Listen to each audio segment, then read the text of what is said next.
मैं यति महाराज आप सभी दर्शकों का यति महाराज चैनल में हार्दिक स्वागत करता हूं। आज मैं आपको इस वीडियो में अक्षय तृतीया के बारे में यानी आखा तीज के बारे में बताऊंगा, जो कि हर साल वैशाख मास शुक्ल पक्ष की तृतीया को मनाई जाती है। और इस बार अक्षय तृतीया 22 अप्रैल 2023 को पूरे देश में धूमधाम से मनाई जाएगी। इस दिन शादी विवाह कोई भी शुभ काम बिना मुहूर्त देखे किया जा सकता है। अक्षय तृतीया को अबूझ मुहूर्त माना जाता है और जैसा कि नाम से ही विदित हो जाता है कि नाम अक्षय है, इसलिए इस दिन जो भी काम करते हैं उसको लंबे समय तक शुभ और लाभदायक यानी कि अक्षुण माना जाता है। इसलिए इस दिन विशेषकर शादी विवाह किया जाता है और इस दिन नया व्यापार शुरू करना भी शुभ रहता है। और अगर देखें तो इस शुभ दिन में कोई कीमती वस्तु खरीदना भी शुभ माना जाता है। अक्षय तृतीया को मकान, दुकान, प्लॉट, सोना, चांदी, गहने आदि खरीदना शुभ माना जाता है। आज मैं आपको अक्षय तृतीया के दिन किसी भी शुभ वस्तु, चाहे मकान हो, दुकान हो, सोना हो, जेवर हो, खरीदने का शुभ मुहूर्त बताऊंगा। आप इस वीडियो और मुहूर्त को बहुत ध्यान से देखें। पहले मैं आपको इस अक्षय तृतीया के बारे में कुछ जानकारी देता हूं, लेकिन पहले मैं आपको यह भी बता देता हूं कि पूरा वीडियो देखने के बाद में आपको पसंद आए तो नीचे कमेंट बॉक्स में आप जय जिनेंद्र या जय मां लक्ष्मी अवश्य लिखना। और अगर आपको अपनी राशि के अनुसार अक्षय तृतीया को क्या खरीदना है यह जानना है तो भी आप नीचे कमेंट बॉक्स में लिखना और मैं आपको जवाब दूंगा उसका। इसके अलावा अगर आप मेरे से फ़ोन पर बातचीत करना चाहते हैं तो नंबर आप स्क्रीन पर देख रहे हैं। इस नंबर पर आप केवल रविवार को दिन में 10 बजे से 11 बजे के बीच में फ़ोन कर सकते हैं और कोई ज्योतिष या एक सवाल मेरे से पूछ सकते हैं, मैं आपको फ्री में जवाब दूंगा। और अगर आपने अभी तक मेरे चैनल को सब्सक्राइब नहीं किया है तो आप इसको सबसे पहले सब्सक्राइब करें और फिर घंटी के बटन को भी दबाएं, ताकि जैसे ही मेरा कोई नया वीडियो पोस्ट होता है तो आपको तुरंत सूचना मिल जाए और आप उसको सबसे पहले देख सकें। अब बढ़ते हैं आगे और अक्षय तृतीया के बारे में और जानकारी ज़्यादा देखते हैं कि इस दिन खरीदारी करने का शुभ मुहूर्त क्या रहेगा। भारत को संसार में त्योहारों का देश माना जाता है। यहाँ पूरे साल में अनेक धर्म के लोग कोई न कोई पर्व त्योहार आदि मनाते रहते हैं। ये हमारे देश की खूबी है और सांस्कृतिक परंपरा भी है जो हमें आपस में सभी धर्मों से जोड़े रखती है। हमारे देश में हिंदू, मुस्लिम, सिख, ईसाई, जैन, बौद्ध, क्रिश्चियन और भी अन्य धर्म के जो लोग हैं वह अपने अपने त्यौहार आपस में मिलकर हंसी खुशी से मनाते हैं और यही एकता हमारे देश के लिए अखंडता की प्रतीक है। आज मैं आपको जैन और सनातन धर्म के लोग इस अक्षय तृतीया को अपने अपने धर्म के अनुसार कैसे मनाते हैं, क्यों मनाते हैं, यह बताऊंगा। और आज के दिन खरीदारी करने का मुहूर्त भी मैं आपको बताऊंगा। जैन धर्म के प्रथम तीर्थंकर भगवान ऋषभ देव जी ने राजा श्रेयांश जी के यहाँ पुत्र कुमारपाल के हाथ से इक्षु रस यानी गन्ने का रस आहार में ग्रहण किया था। और जिस दिन भगवान ने इक्षु का रस ग्रहण किया उस दिन वैशाख मास शुक्ल पक्ष की तृतीया तिथि थी। उस दिन राजा श्रेयांश के यहाँ पुत्र कुमारपाल के यहाँ भोजन अक्षिणा यानी कि इस रस्म को जो राजा जी ने आदिनाथ जी भगवान को गन्ने का रस बोराया था, यानी कभी न समाप्त होने वाला वह अक्षण भोजन अन्न बन गया था। और बाद में इस रस्म को गोचरी बहराने के नाम से जैन धर्म में माना जाने लगा।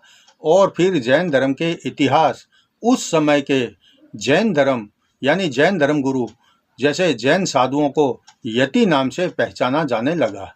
और इन्हीं जैन यतियों ने धीरे धीरे जैन धर्म को आगे बढ़ाया और प्रचार प्रसार करके इसके महत्व को समझाया और इसको पवित्र धर्म बनाने में अपना महत्वपूर्ण योगदान दिया।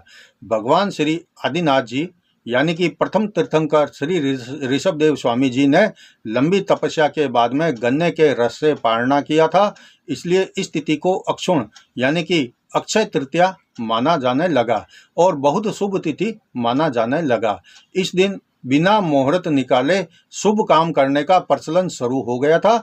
ऐसा जैन धर्म में मान्यता है और इसलिए ही जैन धर्म में अक्षय तृतीया का बहुत बड़ा धार्मिक महत्व भी होता है। अगर बात करें सनातन धर्म की, हिंदू धर्म की, तो इस अक्षय तृतीया का हिंदू धर्म में, सनातन धर्म में भी बहुत बड़ा महत्व होता है। इसके पीछे मैं आपको 5 कारण बताता हूँ कि अक्षय तृतीया के दिन क्या क्या इतिहास में लिखा गया है, घटित हुआ है। इस वजह से हिंदू धर्म में अक्षय तृतीया यानी आखा तीज का बहुत बड़ा महत्व माना जाता है। पहला कारण तो यह है कि अक्षय तृतीया के दिन भगवान श्री हरि विष्णु के अवतार भगवान श्री परशुराम जी का जन्म हुआ था। सनातन धर्म में भगवान श्री परशुराम जी अमर है और उनकी पूजा हमेशा की जाती है। दूसरा जो कारण है, ऐसा माना जाता है कि माँ गंगा स्वर्ग से पृथ्वी पर अक्षय तृतीया के दिन आई थी और राजा भागीरथ ने सैकड़ों वर्ष कठोर तपस्या करके भगवान शिव जी की कृपा से गंगा जी को पृथ्वी पर लाने में सफलता पाई थी। इस दिन गंगा जी के जो अक्षय तृतीया के दिन भागीरथ जी गंगा जी को धरती पर लाए थे, तो अक्षय तृतीया के दिन हिंदू धर्म में, सनातन धर्म में गंगा जी में स्नान करना, गंगा जी में डुबकी लगाना बहुत शुभ माना गया है, धार्मिक कर्म माना गया है। ऐसा माना जाता है कि अक्षय तृतीया के दिन जो हिंदू या कोई भी जाति का, धर्म का हो, गंगा जी में अगर स्नान करता है, डुबकी लगाता है, तो उसको अपने पापों से मुक्ति मिलती है, ऐसा माना जाता है। तीसरा, हिंदू धर्म के अनुसार देखें तो रसोई में निवास करने वाली माता अन्नपूर्णा माता का यह जन्मदिन भी अक्षय तृतीया के दिन ही हुआ था। इसलिए इस दिन बड़े बड़े भंडारे करके गरीबों को खाना खिलाने का महत्व होता है और माता इससे प्रसन्न होती है और घर में कभी भी अन्न और धन दोनों का कमी नहीं होती। हमेशा अन्न और धन का भंडार भरा रहता है और उस घर में जहाँ भंडारा होता है, लोगों को खाना खिलाया जाता है, मेहमानों का स्वागत किया जाता है, गरीबों को भोजन करवाया जाता है। ऐसे किसी भी घर में, किसी भी परिवार में कभी भी अन्न की, धन की, मान की, प्रतिष्ठा की कमी नहीं होती, ऐसा माना जाता है। चौथा कारण है कि हिंदू धर्म में ऐसी भी मान्यता है कि इस अक्षय तृतीया के दिन यानी आखा तीज के दिन भगवान विष्णु जी के अंश अवतार महर्षि वेद व्यास जी ने महाभारत को लिखना शुरू किया था। महाभारत को पंचम वेद की संज्ञा भी हिंदू धर्म में दी जाती है। और पांचवा और आखिरी कारण मेरे को जो मिला है जैन हिंदू धर्म से कि अक्षय तृतीया मनाने के पीछे कारण क्या होता है, तो उसमें ऐसा माना जाता है कि पांडवों के सबसे बड़े भाई युधिष्ठिर को अक्षय पात्र की प्राप्ति आखा तीज के दिन यानी अक्षय तृतीया के दिन हुई थी। इसकी खासियत यह थी कि इसमें अन्न कभी खत्म नहीं होता था। इसलिए इस दिन यानी अक्षय तृतीया के दिन किसान अपने खेत में रबी की फसल के बाद खाली पड़े खेत को जोतना फिर से शुरू कर देते हैं। ज्योतिष की दृष्टि से अगर देखें तो अक्षय तृतीया के दिन स्वयं सिद्ध मुहूर्त वाला दिन माना गया है। इस दिन को भी ज्योतिष में शुभ काम के लिए माना जाता है। वह इस दिन जो भी काम हम कोई करते हैं वह काम हमेशा अक्षुण्ण रहता है। जो कोई लाभ हमको मिलता है वह भी अक्षुण्ण होता है। इस दिन प्राय लोग माता लक्ष्मी जी की पूजा करते हैं और कोई न कोई कीमती वस्तु आदि भी खरीदते हैं। इस बार आप 22 अप्रैल को अक्षय तृतीया के दिन कोई न कोई शुभ खरीदारी करना चाहते हैं तो मुहूर्त मैं आपको बता देता हूं, कर सकते हैं। इसके अलावा लक्ष्मी माता का पूजन का, श्री यंत्र के पूजन का, कुबेर यंत्र के पूजन का मुहूर्त भी मैं आपको अब बता रहा हूं। आप आगे का भाग जो है वह पूरा बहुत ध्यान से देखें। इस साल 22 अप्रैल को सुबह 7:49 से वैशाख मास शुक्ल पक्ष की तृतीया तिथि शुरू होगी और 23 अप्रैल को सुबह 7:47 तक रहेगी। और इस साल में ये अक्षय तृतीया करीब 24 घंटे की रहेगी और इसमें 6 प्रकार के शुभ योग बन रहे हैं। तो यह 6 प्रकार के शुभ योग कौन कौन से बनते हैं यह मैं पहले आपको बता देता हूँ। पहला जो शुभ योग अक्षय तृतीया के दिन बनेगा वह सुबह 5:49 से त्रिपुष्कर योग शुरू होगा, जो सुबह 7:49 तक रहेगा। दूसरा आयुष्मान योग सुबह सूर्योदय से 9:26 तक रहेगा। और तीसरा जो योग बनेगा वह होगा सौभाग्य योग, सुबह 9:36 से शुरू होगा, जो अगले दिन सूर्योदय तक रहेगा। रवि योग रात को 11:24 से अगले दिन सूर्योदय तक रहेगा। और पांचवा जो योग है वह होगा सर्वार्थ सिद्धि योग, रात को 11:24 से शुरू होगा और अगले दिन सूर्योदय तक रहेगा। छठा जो शुभ योग है वह होगा अमृत सिद्धि योग। यह योग भी सर्वार्थ सिद्धि योग और रवि योग के साथ में रात को 11:24 पर शुरू होगा और अगले दिन सूर्योदय तक रहेगा। ये 6 योग इस साल अक्षय तृतीया के दिन रहेंगे।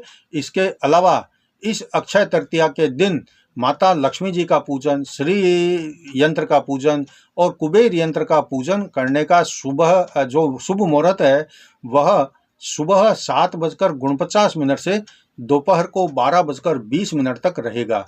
इस समय में आप माता लक्ष्मी जी की पूजा कर सकते हैं, श्री यंत्र जी की पूजा कर सकते हैं, कुबेर यंत्र जी की पूजा आप कर सकते हैं। श्री सूक्त का पाठ और लक्ष्मी सूक्त का पाठ पढ़ना ठीक रहेगा। इसके अलावा इस अक्षय तृतीया को किसी भी शुभ वस्तु को खरीदने का जो समय रहेगा वह सुबह 7:49 से अगले दिन सूर्योदय तक किसी भी शुभ के चौगड़िए में खरीदारी आप कर सकते हैं। ये खरीदारी की अवधि लगभग 21 घंटा 53 मिनट तक रहेगी। इसमें भी आप सुबह शुभ के चौगड़िए में 7:49 से 8:59 तक खरीदारी कर सकते हैं। उसके बाद में दोपहर को 3 लगातार चौगड़िए चर लाभ और अमृत के होंगे। यह 12:14 से शुरू होंगे और शाम को 5:08 तक रहेंगे। तो 12:14 से शाम को 5:08 के बीच में आप सोना, चांदी, जेवरात, मकान, प्लॉट, दुकान या कोई शुभ वस्तु आदि खरीद सकते हैं। लक्ष्मी जी की फोटो भी खरीद सकते हैं। श्री यंत्र है, कुबेर यंत्र है, व्यापार वृद्धि लक्ष्मीदायक यंत्र है। आप अनेक प्रकार के जो शुभ यंत्र होते हैं या चीज़ें वस्तुएं होती है वह खरीद सकते हैं। शाम को 6:46 से रात को 8:08 तक लाभ का चौगड़िया रहेगा। इस चौगड़िया में भी आप कुछ भी अपने लिए खरीदारी करेंगे तो वह शुभ रहेगा। रात को 9:30 से लगातार मध्य रात्रि को 1:36 तक शुभ अमृत और चर के चौगड़िए में भी आप अगर कोई खरीदारी सौदा करना चाहते हैं तो भी कर सकते हैं। वह सौदा आपके लिए लाभदायक सिद्ध होगा। इस प्रकार से आपने देखा है कि अक्षय तृतीया का महत्व क्यों खास होता है और इसको हिंदू और जैन लोग क्यों खास मानकर इस दिन बहुत सारे शुभ काम करते हैं। अगर आपके जीवन में कोई परेशानी है और वो समाप्त नहीं हो रही है तो आप इस अक्षय तृतीया के दिन बताए गए मुहूर्त में माता लक्ष्मी जी की पूजा करें, श्री यंत्र जी की पूजा करें या कुबेर यंत्र जी की पूजा करें या व्यापार वृद्धि लक्ष्मीदायक यंत्र की पूजा करें और अपनी आर्थिक स्थिति को मजबूत बनाने के लिए और उसको अक्षुण्ण बनाने के लिए पूजा के साथ साथ कोई न कोई इस दिन शुभ वस्तु भी बताए गए मुहूर्त के अंदर आप खास करके अगर सोना है, चांदी है, जेवर है अगर खरीदते हैं तो यह आपके लिए शुभ रहेगा। शादी विवाह करना शुभ रहता है और मकान, दुकान, प्लॉट आदि खरीदना या कोई सौदा करना भी शुभ माना जाता है। इसलिए आप भी इस अक्षय तृतीया के दिन कुछ न कुछ छोटी बड़ी खरीदारी करके शुभ वस्तु की खरीदारी करके अपने भाग्य को, अपने लाभ को, अपने शुभ को, सुख को, समृद्धि को अपने घर में बुला सकते हैं, वास करवा सकते हैं और उसको अक्षुण्ण भी रख सकते हैं। यह था आज के वीडियो में अक्षय तृतीया के बारे में जानकारी। अगर आपको वीडियो पसंद आया है तो नीचे कमेंट बॉक्स में आप जय जिनेंद्र या फिर जय माँ लक्ष्मी अवश्य लिखें। इतना लिखना मात्र से आपके लिए शुभ कर्म होगा अक्षय तृतीया के दिन। यह जो आप लिखेंगे जय जिनेंद्र या जय माँ लक्ष्मी, यह आपके लिए शुभ होगा और अक्षुण्ण पूरे साल रहेगा। अगर इस विषय में कोई व्यक्तिगत जानकारी चाहिए आपको, जैसे कि आपको आपकी राशि के लिए क्या अच्छा रहेगा, अक्षय तृतीया के दिन आपको क्या खरीदना चाहिए, कैसे पूजा करनी चाहिए, किसकी पूजा करनी चाहिए, यह जानकारी चाहिए तो आप नीचे कमेंट बॉक्स में मेरे को अपना सवाल लिख देवें, मैं आपको इसका जवाब दे दूंगा। अगले वीडियो में कल मैं आपको जो है वह साप्ताहिक राशिफल 16 अप्रैल से 22 अप्रैल तक का बताऊंगा। तब तक जय जिनेंद्र।